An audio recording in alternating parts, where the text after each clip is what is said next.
On this exhibition of the Criss-Cross artists use regularized, often decorative patterns, achieved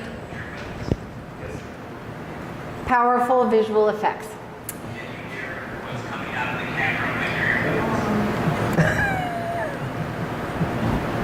Okay.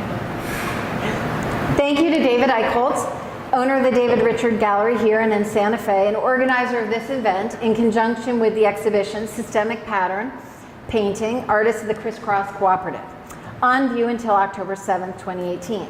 3 of the 10 artists in the show will speak about their work and experiences today.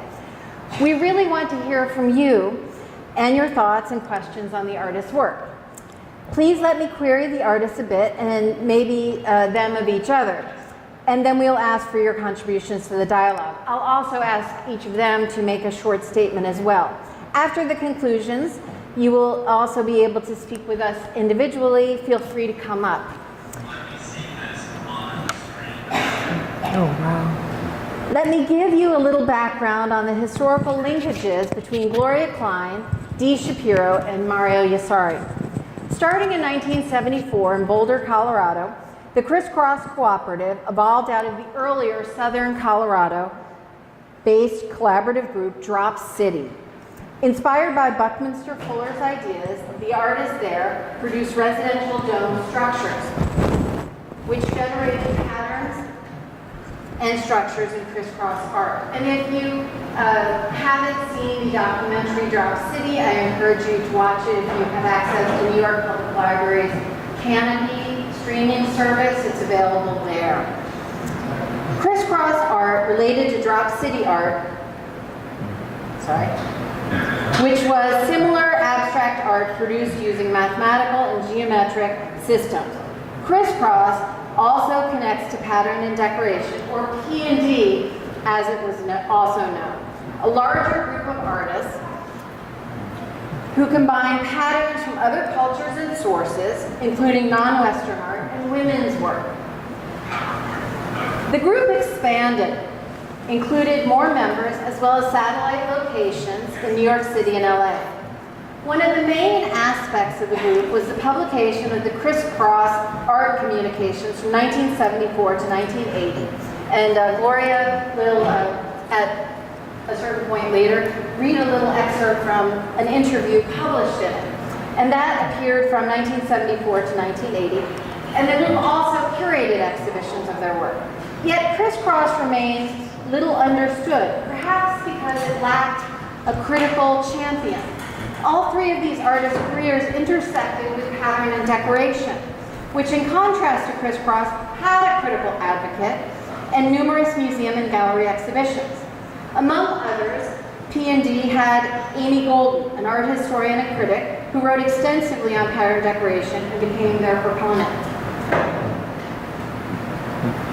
Further, while Criss-Cross did have group shows and generated vivid energy in the art world, the reach was mostly localized to the Western region, particularly Colorado, even with the involvement of the artists in New York City and LA, as no major museum held a dedicated exhibition. All 3 of these artists connected with the New York art scene in varying ways. They all had their art included in critic John Peralt's important pattern painting show at MoMA PS1's 1977 exhibition. Since 1980, the artists went their separate ways. Mario focused his energies elsewhere. Gloria and Dee refined their respective aesthetics, continuing investigations begun during the Criss-Cross era and defining new pathways. I want to introduce each of the artists. I'm doing this in alphabetical order. Gloria Klein. Gloria Klein studied at the Brooklyn Museum School of Art, Art Students League, and in Yves Model's studio, receiving her BA in economics from Brooklyn College and her MA in art from Hunter College. Gloria's art has been exhibited since 1970 and is held in many collections. She helped coordinate and curate 10 Downtown 10 Years, which curator Lawrence Holloway designed and installed, and was shown at MoMA's PS1. Her work was part of Lesbian Art and Artists, a portfolio produced by Heresies, the alternative feminist publication. D. Shapiro, educated at Queens College, New York, University of Mexico, Mexico City, and the Brooklyn Museum. Shapiro has been exhibiting her art locally, nationally, and internationally since 1973. Her fascination with the Fibonacci progression led to more complex investigations in pattern with strong overtones and visual references to weaving because of extreme precision.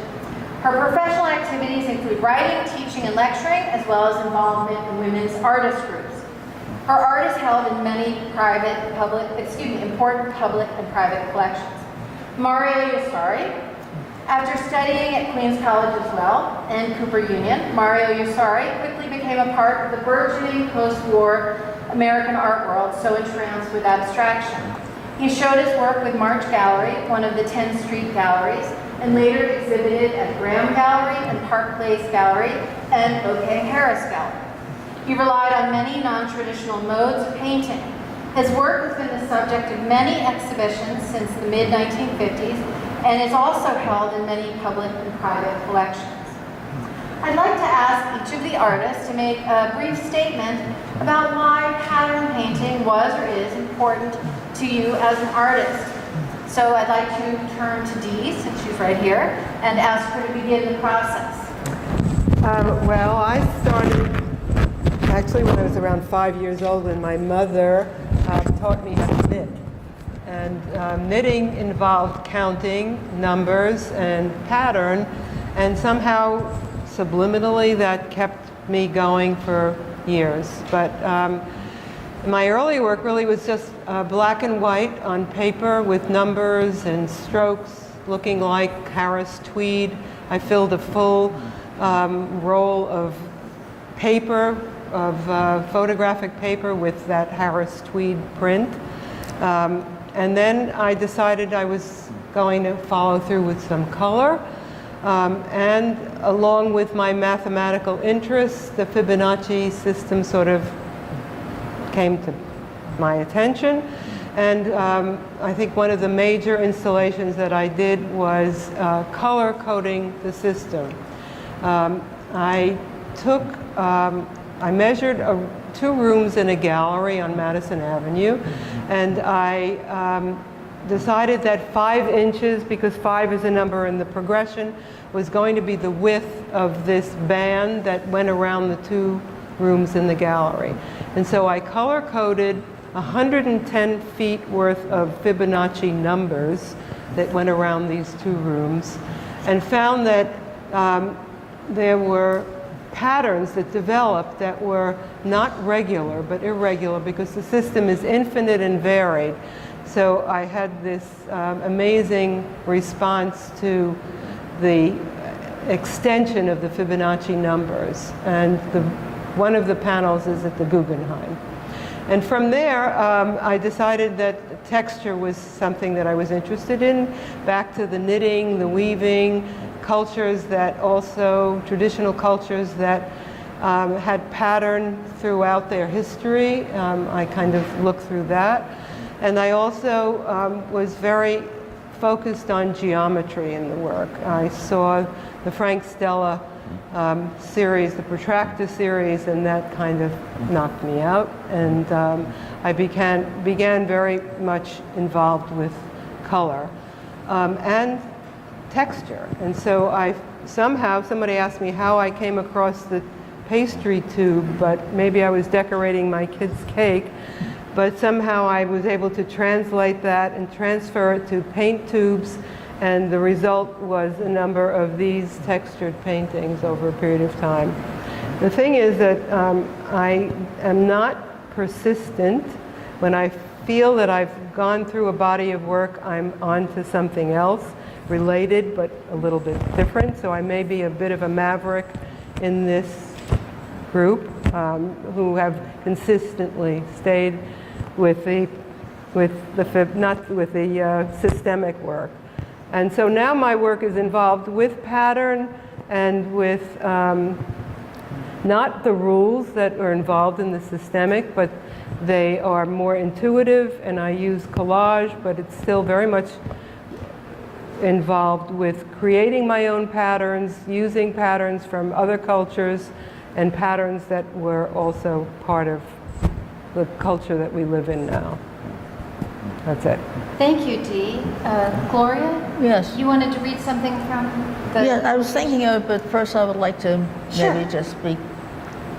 I used to paint as Franz Klein, and then when someone looked at a painting I did and said Franz Klein, I had to immediately change my style, because one Franz Klein is enough. So I decided to use color mainly, and I spent some time out in East Hampton, and I was using graph paper, and just sitting by myself, I started making lines within the square of the grid. And I used different felt pens at the time. This was just exploratory. And then eventually I developed my system using factors of a number of the width of the painting. If the painting was 60 inches across, I would use 2, 3, 4, 5, 6, 10, 12, not 12, excuse me, 15, and I would go on. Can you tell us what you're going to read from? Yeah, this is the Criss-Cross magazine, Which issue? number 6. And it's an interview. Who interviewed you? A woman named Mary Ann Unger, and it was edited by Roberta Bernstein, who's an art historian. Mary Ann Unger is an artist, or was, excuse Was me, an artist. Was an artist. Okay, so I'm going to just read about my method. I gradually worked out the system I use now from those first graph paper drawings. The patterns in my most recent paintings evolved from a process I repeatedly dividing the surface 1 inch. I drew a grid of 1 inch square on the canvas, and each square I placed a diagonal mark in 1 inch, 1/4 of an inch tape, and I would paint the entire surface with one color. The tape, after several coats of paint, the paint would dry, and I would remove the tape, and that would reveal the white hatch marks. And eventually I would paint them with different colors. I would start out with the brightest color. If I used 3, they would be spaced 20 inches apart. So I would get 3 and let me see. I would do one column, paint one column, then go 20 inches to the right or to the left and paint another column. So there'll be 3 columns, all 3 separated by 20 inches.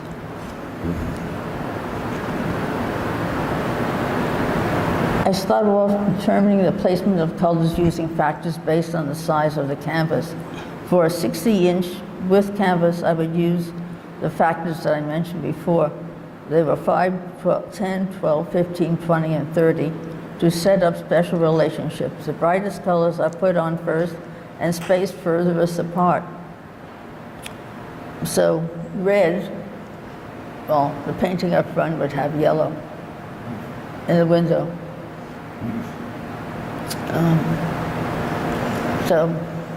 Excuse me. I'm kind of nervous, but I'm all right. You're doing great. Thank you. I started off determining the placement of colors using factors. And if I use 20, there would be 3 columns going up and down and then across horizontal. And then sometimes I would have it go diagonally. So 20 spaces across and then going down. But when I did that, I would skip, it would be every other going down and every other going across. But the same thing with the diagonals. After the initial laying out of colors, I invent patterns by filling in the remaining hatch marks. After I put down the primary lines, I would then fill in, sections. by every other mark, I would fill in the colors with a mixed color until an area is filled up. Other colors are then added and distributed according to the factors, but many hatch marks are left blank at this stage. After the initial laying out of colors, I invent patterns by filling in the remaining hatch marks, creating clusters of color areas. I want to make visible what is already there, to bring out and illuminate the underlying structure. At this point, the decisions about color are intuitive, and I want to achieve an overall effect of a woven surface. I must take a slip.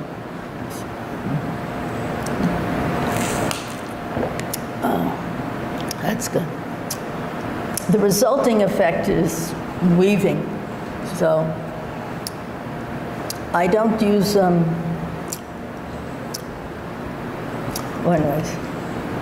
it's weaving, it's abstract, and it's not emotionally based. It's like with Franz Klein, it would be putting down a stroke of color. And this way, the way I work recently now is using lots of colors. So that's it.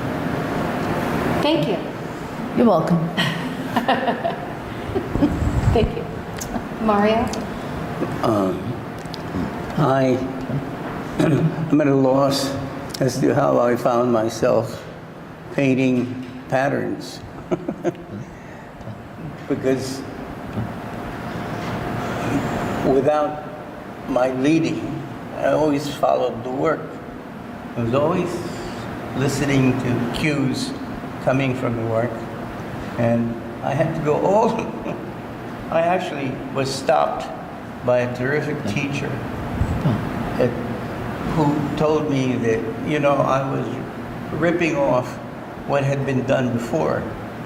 And why don't I start by looking at, start from scratch, develop your own vision, your own perception. And he recommended figure, man-made things, and nature, and he pointed some wonderful people out, like Mondrian. And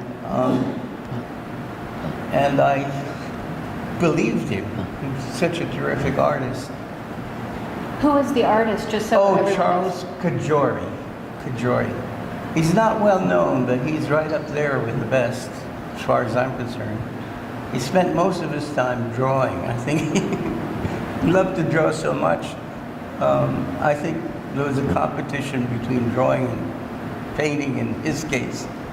And but he was that's- a wonderful teacher. Sorry. But that got you started. Yeah, well, so I had to start, I really started working with the figure and man-made things. And Helen and I met this wonderful woman, and a year after we were married, we decided we'd see what was out there for us. And we went camping for a half a year throughout the United States with names from the Cedar Bar, which was my second home. Does anyone know the Cedar Bar? Well, Hang out of the abstract expressionist. yeah. It was a wonderful place, but there were definitely things about it that made it unique. Even if you were an artist and working fully, unless you were 35 and older, you had no right to say anything. Your job was just to sit there and take it in, listen carefully to what other people were saying, however mundane it might have been, but there definitely was a pecking order.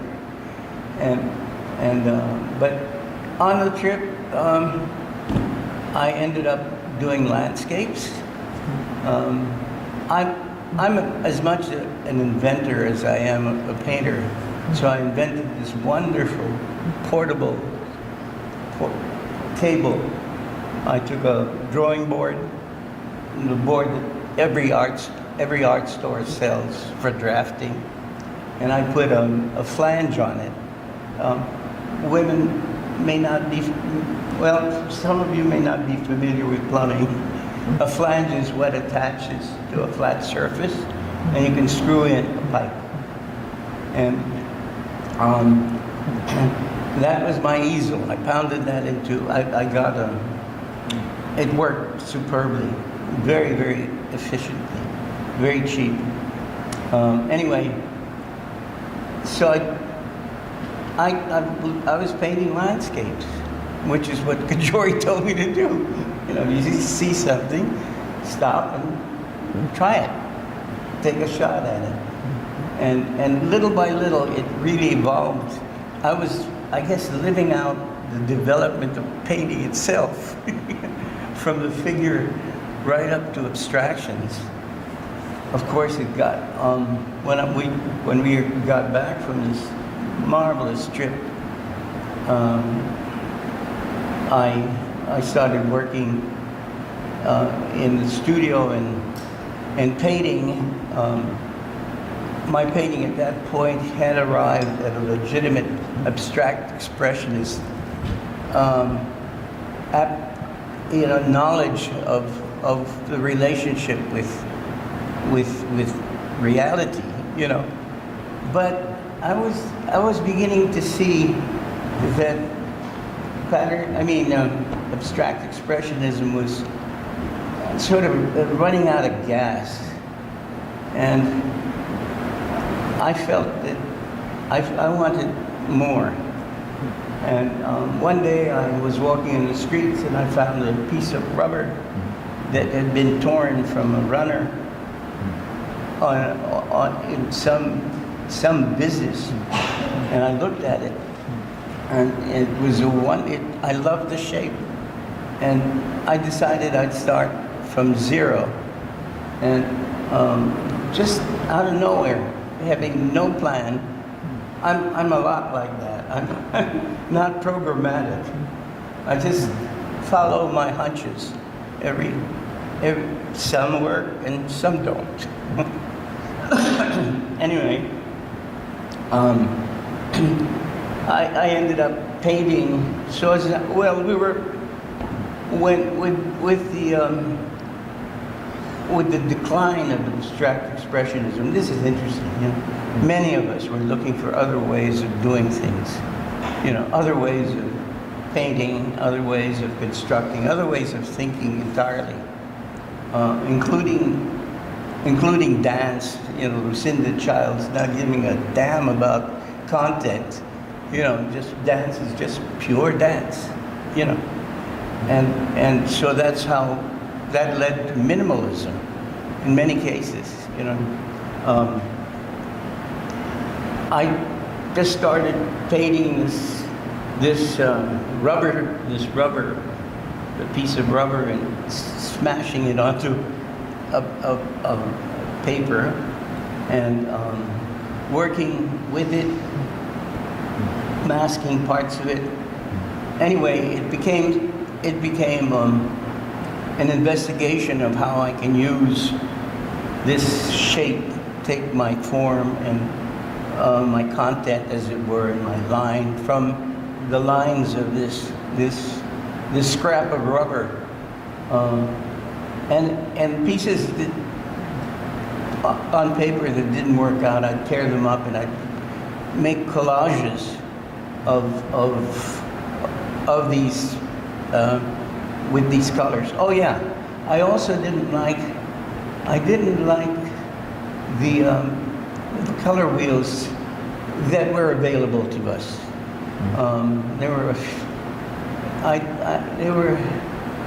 They weren't my colors, and I wanted to, so I created my own color wheel, which had 7 stops instead of 8. The common ones are 8 and 12, I guess. But So those are the colors I chose, I would work with. I was trying to pare things down to the bone, to what I really liked, what I really responded to. Eventually, I ended up working a large board with tiny little studies that big of these shapes that I was interested in. And the shapes paraphrase the shape of the little scrap of rubber that I found. And I would use that, stamping it. Anyway, it ended up, I had a grid of small studies on my wall. I mean, really high, lots of them. You know. And I was working with a grid without realizing that wasn't the product, but it was the means by which I could continue my work, a quick study. You know, some days I'd like this, and some days I'd like that. And then I don't know how it started with. Oh yeah, then it was a question of investigating. I had to reinvent all painting for myself. You know, I didn't care what was said about it by anyone. You know, and I just had to experience it myself, and in a way, absorb it, and then move on. You know, move on and find the next thing, and the next thing. Anyway, eventually, I don't know. I ended up considering a grid because it just kept reappearing. You know, of necessity, if I wanted to locate a shape, I would use a grid to locate a shape. Well, why not just paint a grid and see what happens? And okay, now I'm going to let you in on my secret. I don't know diddly about half drops and quarter drops. I never studied pattern in design. I'm not a weaver. Even though my wife was the last word in knitting and crocheting at McCall's Needlework and Crafts, she really was. You know, if you had a problem in knitting and crocheting, you'd write to her about it. So I was surrounded with, you know, I had a woman in the house who had her patterns and her, you know, her working with her grid. Now where am I? I'm lost. It's okay. The emergence of the grid and the power pattern. Yeah, well, eventually it got to the point where I had to decide how I would paint into the grid. And I took a simple, childish solution. I applied my 7 colors around 4 sides. And with each rotation,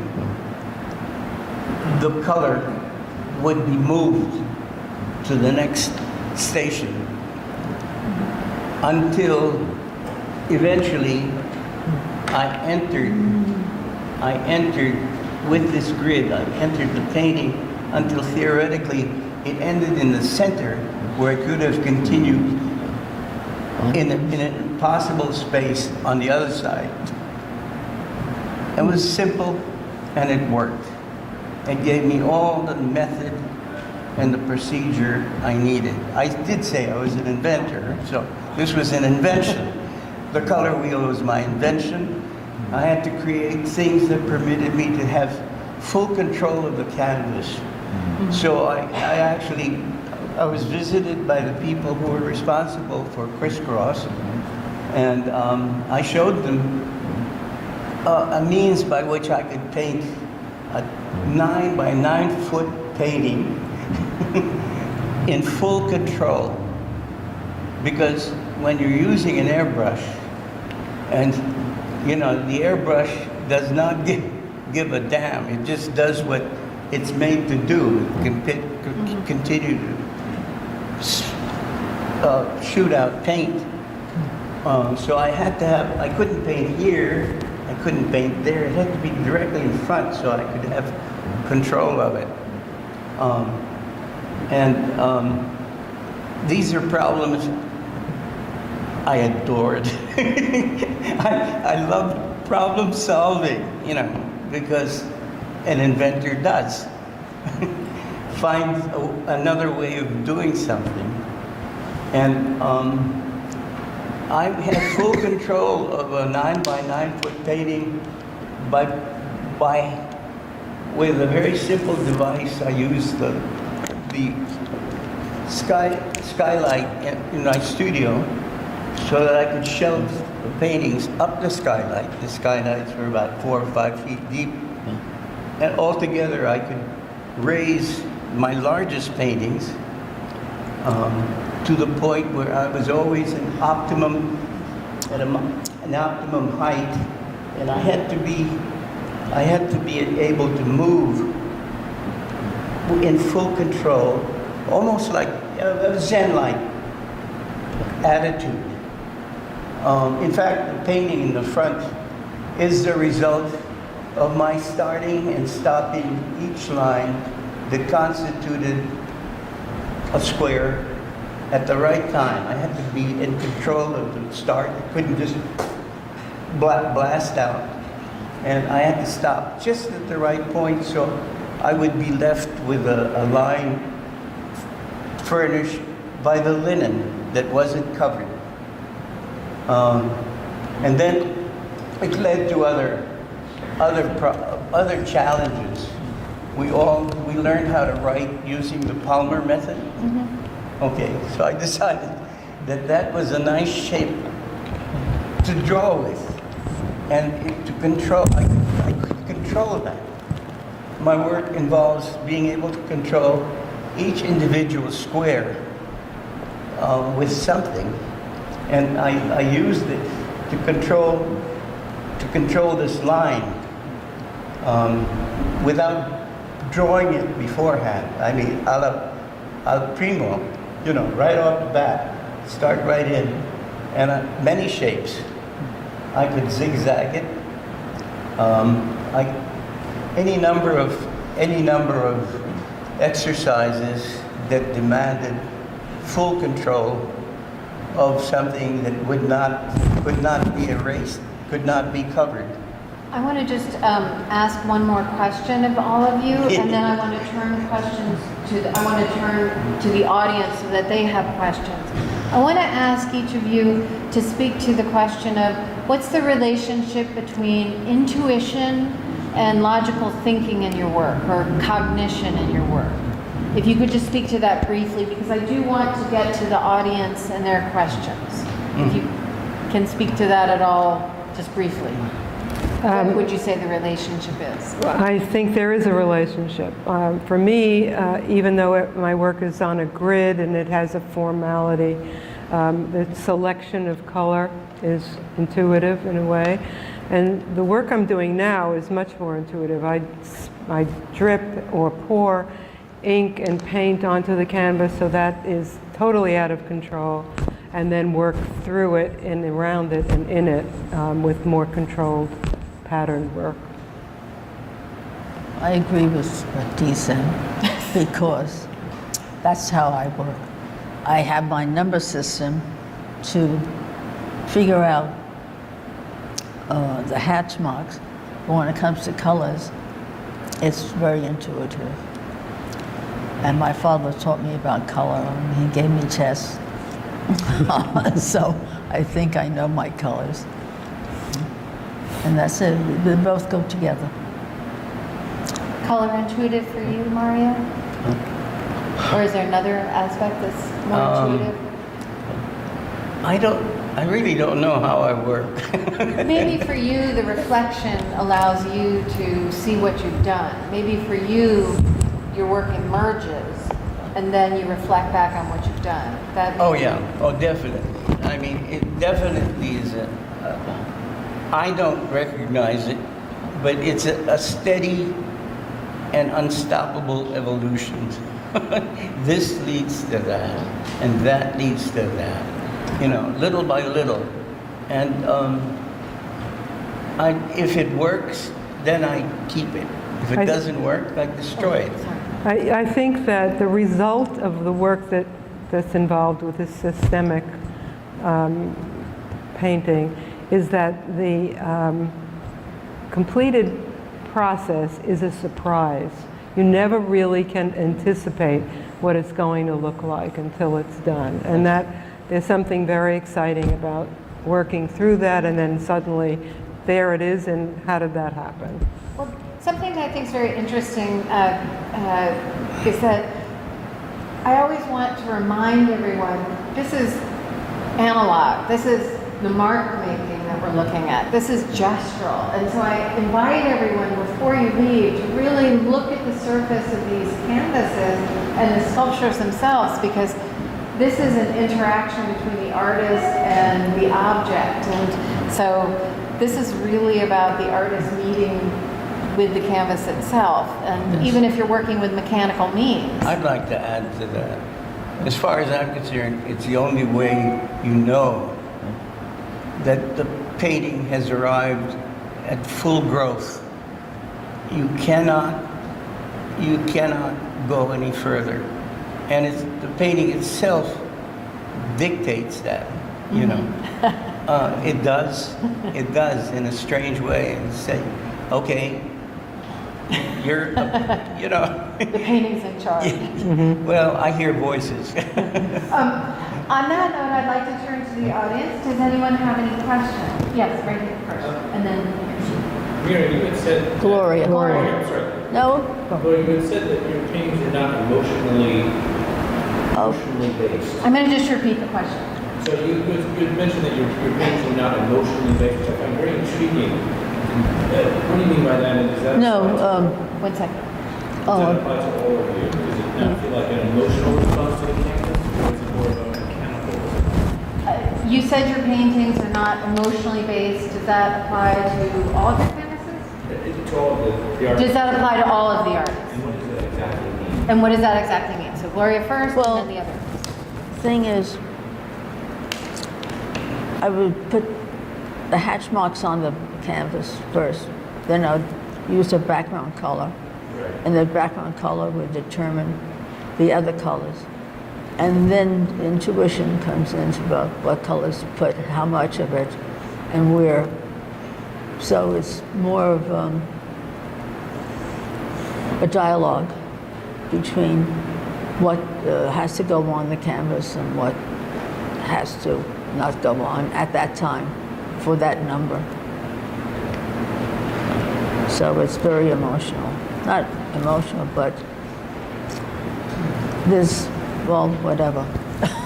I can't think of the word. It starts intellectually, because you're using a system and you want to follow through with that plan.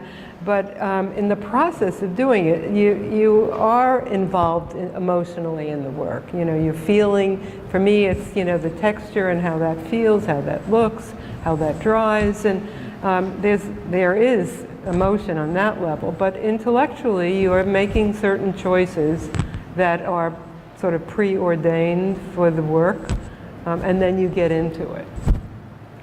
Mario, did you want Yeah, to I say like something? that word, preordained, very much, you know. It's a religious experience. Huh?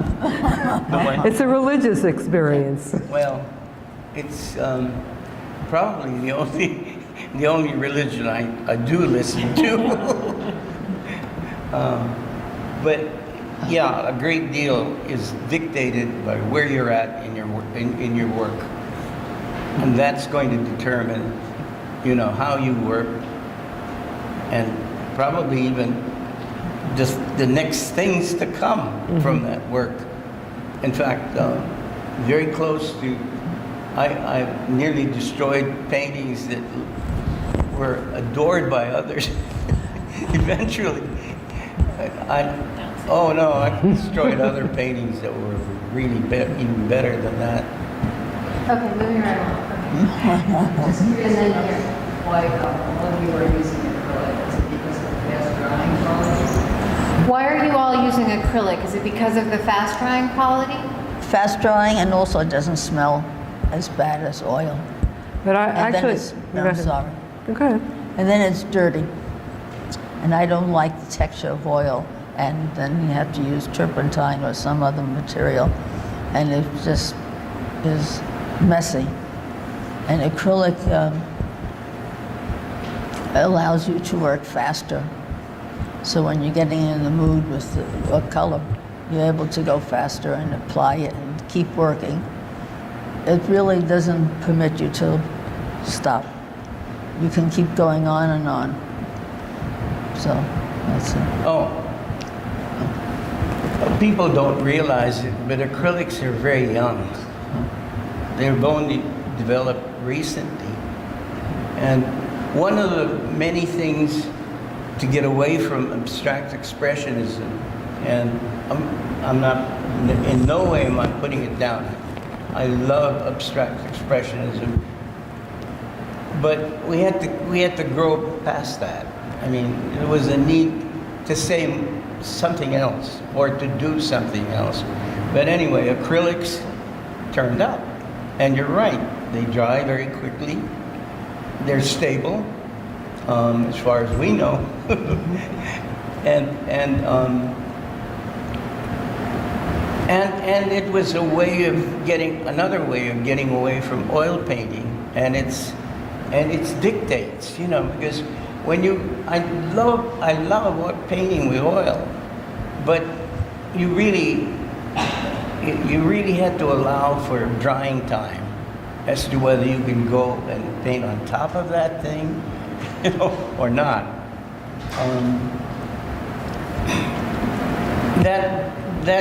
That wasn't so with acrylic painting, and it seemed to be, and it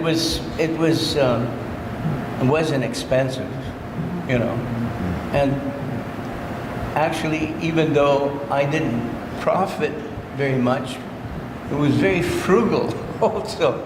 Didn't require much paint, and it had to pass through a very fine opening, like your pie thing, and my airbrush. We had to find other ways of applying it besides the many ways in which oil was finally used and abused, you know, say with Jackson Pollock. People just using it, wanting that wanton look of oil paints. And I think anyone who loves oil paints is sort of addicted to the smell of oil paints and varnish. And, you know, it's just a wonderful smell, but it wasn't in the cards for what I wanted to do. Dean? I agree. I did a series of oil paintings of geometric architecture, tiny little ones, 2.5 by 10 inches, of the geometry of cities, and oil was just what I needed for that. But generally, most of my work has been acrylic, and it dries quickly, and it doesn't smell. That we don't know, but there are some fumes. And we kind of, a lot of us just move to acrylics. You can add things to make it more lucent, and so they explained it. Yeah, this is for everyone. This work is so exact and precise. How do you factor in and deal with mistakes? No mistakes. This work is so precise. How do you factor in or deal with mistakes? And so, yes, and a little more. Right, you're right. Namju Mike said that there are no mistakes. Right. And also, this next part of the question is the optimum view of mistakes. Because I find if I go in and look real close, I will see some irregularities, and I wonder if the artist goes back and tries to fix it, or just lives with it. And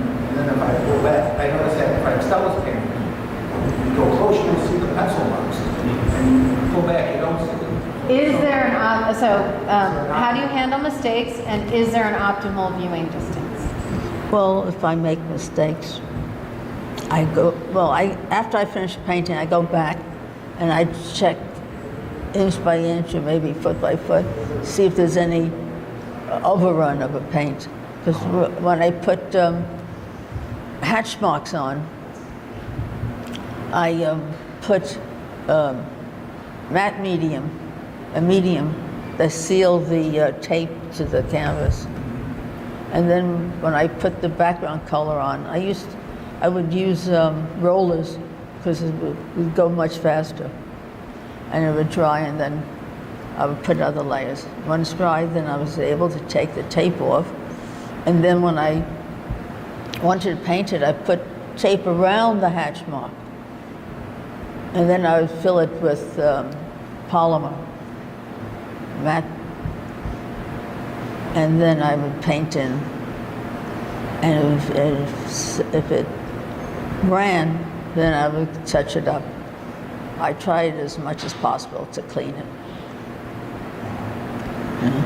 So if you looked at the painting, you would see that it's spotless. Well, these works are kind of based on mistakes because they seem to be precise, but because of the flow of the squeezed out paint, they're not actually so meticulously within the grid. But for me, my new work really is based on mistakes. I mean, I kind of live with how that moves me from one group to the next group of work. I kind of enjoy that. And as far as these are concerned, I guess the minimal distance is right up to your nose. But you can also go back and wonder whether there is texture and how it's done. So. But most of my new work is, sort of arm's length, body length, I don't know. Mario? Mistakes? Optimal viewing distance? I think I allowed, when in planning the work, I allowed for some mistakes that I could get away with just accepting it. The same way that a musician hits the wrong note inadvertently. But the piece is still good, Yes. I was not I wasn't out to seek perfection. But if I did commit a mistake, then I'd just start all over again. just So it would have to be a destroy major the piece. mistake. What? It would have to be a major mistake. You can't start all over just for Amazing. for a little drop of extra paint. Well, that doesn't happen too much with an okay. airbrush. Okay, an airbrush. It might happen. Yeah, I was painting with an airbrush. Yes. And I got to master it so much, I accepted it fully as an alternate way of painting. Paint isn't just for brushes. Paint is also for spatulas, and paint is for hands, hand painting. Paint has lends itself to many, many ways of being applied. But the demands of spray painting are so minimal, Just mix your colors very well and filter them and make sure that the consistency is right. And once you start, you don't want to take many breaks, because then, I guess I'd have to start with a new point. You could change the points if they were used already, and just take the old one, put it in water where it'd be clean, and then take a new point and put it on. But no, I think I allowed for it. Mm-hmm. And if I was doing a shape and I went past the line, if I crossed the line, I could accept the fact that I crossed the line. Now, in some cases, in case of that first painting, there was almost, well, I had a tolerance, but only I knew that I had a tolerance. On the face of it, it looked like it was painted by a machine, which is okay because, in a sense, it's what the work demanded, that I have the dependability of a machine and the control of a dancer moving, specifically at the same rate with this, this paint coming out at the same rate.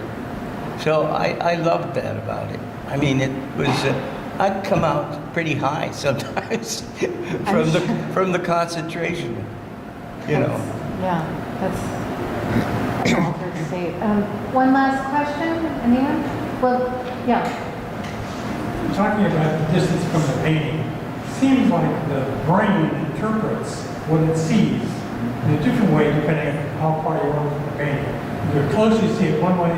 If you're a few feet out, you see it another way. If you're way back, you see it quite a different way. The brain interprets it in a different way. Now, was that planned on your part, or is it just a byproduct that turns out that way? Are you planning the viewer's experience and the reception, the distance? I'm mainly interested in my experience of working with the color and being stimulated by it and enjoying it. But the effect is the total amount of color at the time influencing me and telling me what I have to do next. It's more or less a dialogue. I mean, we're working right on the material, and very often artists step back and have a look at certain points during the process, and you may discover that it works at a certain distance, or that you have to go in and pump up the color because you don't see it at that distance. So there is that variation that the artist experiences, but in the end, I think the painting the brain is anybody's brain, or everybody's brain makes the decision about the position. Do you want to say anything about that? No, I don't have anything to add. I'm just reminded of Swartz. He did Georges Seurat did all kinds of studies of Georges Seurat with pointillism and all his color studies. There's a long history of investigating the viewer's experience. But we've had a chance to learn a little bit, a very tiny little bit about these artists. So I want to thank you very much for this opportunity. And I invite the audience to take advantage of them being here to come and speak to them. And so thank you very much. Thank you.